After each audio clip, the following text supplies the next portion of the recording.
गोस्वामी जी इसीलिए क्या आप दुआवली रामायण यदि पढ़ेंगे तो गोस्वामी जी कहते हैं, किसी ने उनसे पूछ दिया गोस्वामी जी के जीवन के जो 3 महानतम केंद्र है, जहां उनका जीवन व्यतीत हुआ, साधना हुई, दर्शन हुआ, वो धाम 3 है, चित्रकूट, अयोध्या और काशी। तो ये जो तीनों केंद्र है उसमें गोस्वामी जी के जीवन के बहुत सारे वर्ष अंत में काशी में व्यतीत हुए और काशी में ही उन्होंने शरीर का त्याग किया। तो गोस्वामी जी काशी में रहते हैं। काशी में गोस्वामी जी को सम्मान भी मिला और विरोध भी मिला।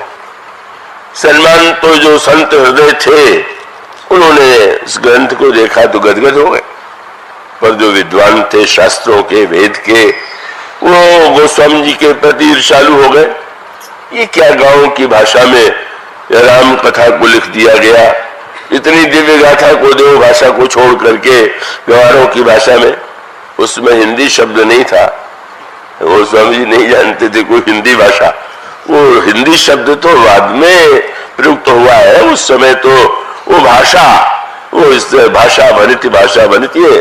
तो गोस्वामी जी जो है उस समय बड़ी ईर्ष्या, बड़ा विरोध, और उसके लिए इतने प्रकार के कष्ट उन्हें भोगने पड़े, उसका संकेत भी कवितावली आदि के ग्रंथों में मिलता है।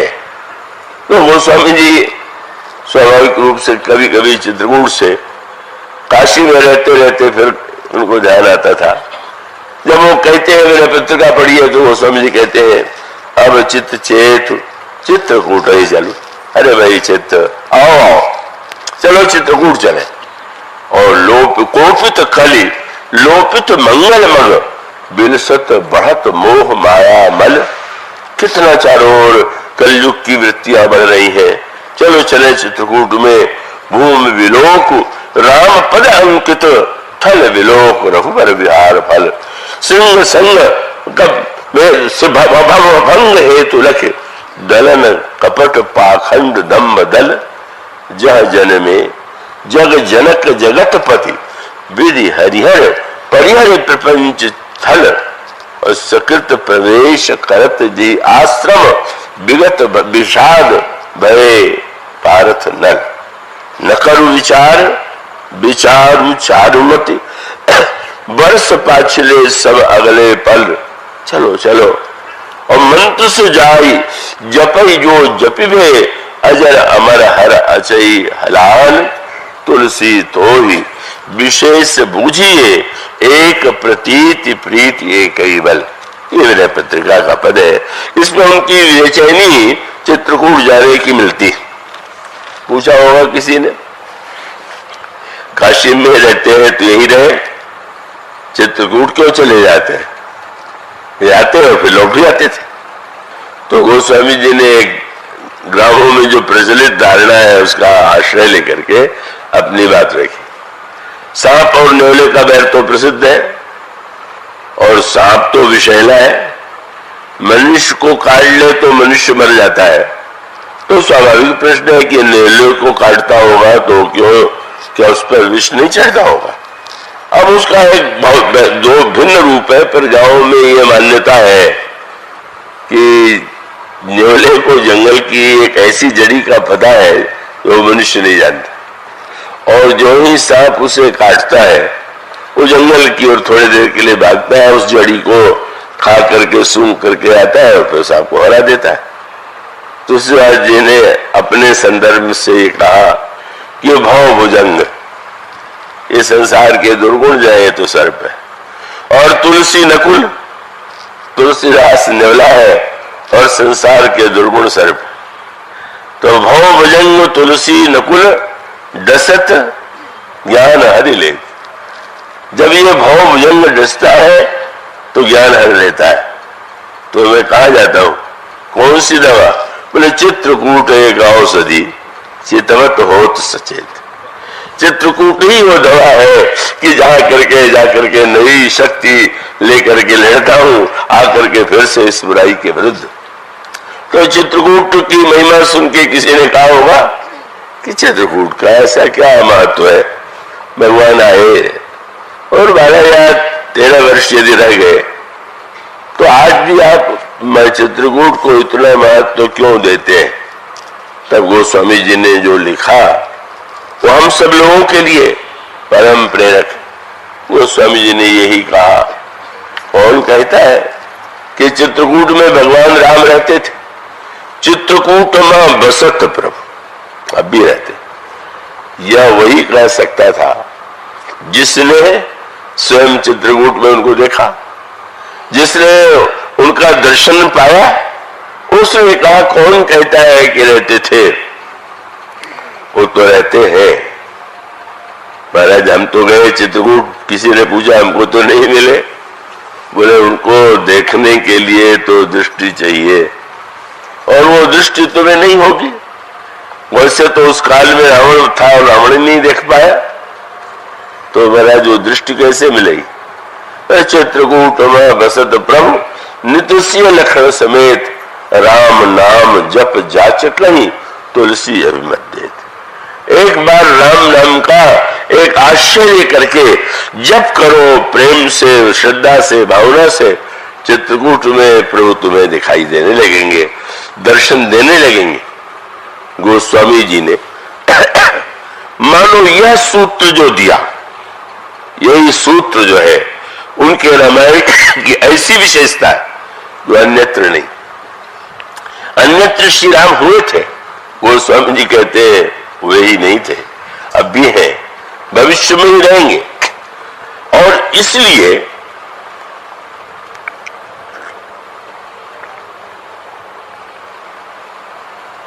एक सूत्र देते हो कि भगवान राम के अवतार की कथा सुन करके संतुष्ट मत हो जाइए। भगवान राम के साथ यदि आप अपने को जोड़ लें तब तो आपने रामायण का चरम फल पा लिया। और सुन लिया तो सुनने का भी आनंद है, उसका भी लाभ है। इसलिए आप एक सूत्र पाएंगे क्या कि रामायण के जितने वक्ता हैं शंकर जी पार्वती को सुना रहे हैं, लेकिन जब भगवान राम के जन्म की गाथा आई तो पार्वती जी सामने शंकर जी ने कहा पार्वती आज मैं तुम्हें अपनी एक चोरी सुना रहा हूं। चोरी मेरे सती रूप में बात छिपा ली थी, पर वो चोरी तो आज बताऊंगा। क्या? बोले जब श्री राम का जन्म हुआ, यही भक्त शास्त्र की विशेषता। श्री राम अयोध्या में जन्म ले, कौशल्या दशरथ आनंद ले, अयोध्या वासी आनंद ले, उस वर्णन को पढ़ करके थोड़ा आनंद आएगा, पर पूरा आनंद तो शंकर जी लेते हैं। तो सती जब जन्म हुआ तो मैंने सोचा कि अगर तुमसे कहूंगा तो तुम शास्त्रार्थ शुरू कर दोगे कि नयाकार साकार कैसे बनेगा, होता है कि नहीं होता है। तो मैं तुरंत गया और अपने शिष्य भुसुंडी को साथ में ले लिया।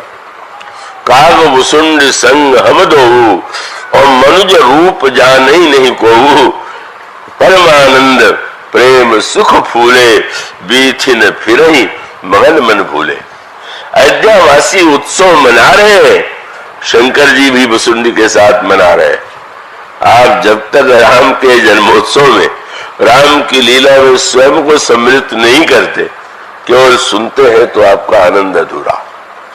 वो स्वामी जी कह शंकर जी कहते हैं बस परमानंद प्रेम सुख भूले, और गुरु जी तो वहां से थोड़े आनंद के बाद चले गए। लेकिन ये चेला बोले बरस 5 तक राहुल भाई।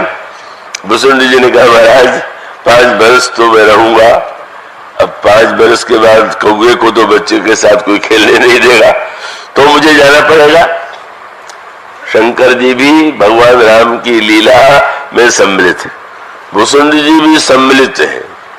कहा यहाँ तक कि गोस्वामी जी के संदर्भ में याज्ञवल्क्य और मुनि भी सब बुलाए गए दान देने के लिए, और वेद पाठ के साथ उन्हें दान दिया गया। तो इसके वक्ता जो याज्ञवल्क्य है वो भी वहां पर भी सम्मिलित हुए। और गोस्वामी जी का तो कल मैंने सुनाया था कि उन्होंने कहा कि हाँ ये लोग तो थे ही, पर गीत गाने वालियों में मैं भी था। अगर आप श्री राम की लीला में आप पढ़ते समय केवल ये मत पढ़िए कि श्री राम, ये देखिए कि मैं कहाँ हूं। आप अगर केवल इतना देखते हैं कि श्री राम भरत से बात कर रहे हैं तो आप अधूरा आनंद है। आप ये देखिए कि श्री भरत की बातचीत करते करते आपसे भी कुछ बात कर रहे हैं। जब आप उस लीला में स्वयं भागीदार बनेंगे, गोस्वामी जी जो लीला होती है, कौशल्या अम्बा जगाने लगी श्री राम को, अरे उठो राम, बालक घेरे बालक जो है पुकार रहे हैं, और माँ ने कहा कि खेलने तो जा रहे हो लेकिन थोड़ा कुछ खा लो, खेल में न जाने कितना समय लग जाएगा। तो माँ तो मना रही थी, वहां तुलसीदास पहुंच गए और वो कहने लगे कि महाराज इतने देर से माँ आपसे कुछ लेने के लिए कह रही है, आप विलंब क्यों लगा रहे, आप ले लीजिए ना। प्रभु ने मुस्कुरा के पूछा, माँ तो खिलाने के लिए व्यग्र है, तुम क्यों व्यग्र हो? बोले मेरा जो खिलाने के लिए व्यग्र है, पर मेरा स्वार्थ दूसरा। क्या? बोले मन भावो तो कलेऊ कीजे और तुलसीदास का जूठन कीजे। अब आप नहीं खाएंगे तो मुझे प्रसाद कहां से मिलेगा? मानो भक्त हर लीला में जब अनुभव करने लगता है कि हम भगवान के साथ हैं, भगवान के साथ हंस रहे हैं, खेल रहे हैं, लीला में भाग ले रहे हैं, ओ स्वयं इतनी दिव्य अनुभूति। गोस्वामी जी को जो इतना बड़ा बल मिला कि उन्होंने बड़े से बड़े राजा या अकबर के दरबार में भी जाने की इच्छा उनके जीवन में नहीं आई, क्योंकि वो समझते थे, अरे हमारे कहते थे, अरे हम चाहकर रघुवीर के पटो लिखे दरबार, तुलसी अब का होंगे नर के मन सबदार। यह जो तुलसीदास के श्री राम हैं वो थे नहीं।